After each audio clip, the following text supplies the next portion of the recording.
Good evening and thank you for joining us. I am Tom Eschen. Antonio Delgado is officially running for governor in New York State, and right now lawmakers are reacting on both sides of the aisle as a year from now voters will have a decision to make regarding the future of New York State. Tonight we go back to our conversation with Antonio Delgado from February. That came a day after he declared his independence from the governor's ticket, where we learned why he was doing it and some of what he wants to do. I know my value. I know what I brought to the table. A day after the governor's office described the lieutenant governor as not interested in doing his job, Antonio Delgado defending his track record as he began what's become his push to be New York's next governor. I want to be their voice, and that is the only thing that I am beholden to, is the people. His vision in some ways aligning with his former co-worker, universal child care, housing, action over studies. We don't need task force. We don't need them.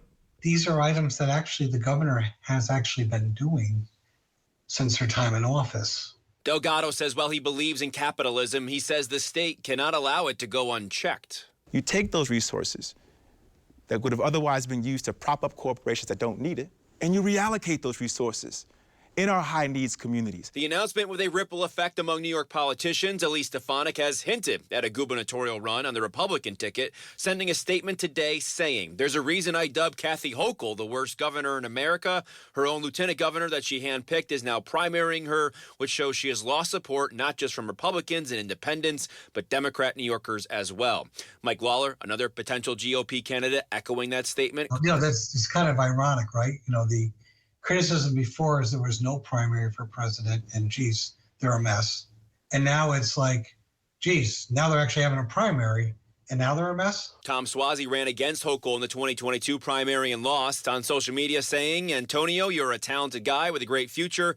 Based upon my experience, this may not be the most well-thought-out idea." Fellow Democratic Rep. Pat Ryan also voicing support for Hochul on Monday. State Senator Pat Fahey, a Democrat, says the party needs to get on the same page to take back power. So I think in the end, it's a message, and maybe it will sharpen the governor's messages too. So I think in the short term, I'm okay with this. In the long term, we have to unify. So in February, we sat down with Delgado for an hour. That conversation is still very relevant today. You can listen as a Power and Politics podcast or watch on YouTube at CBS 6 Albany.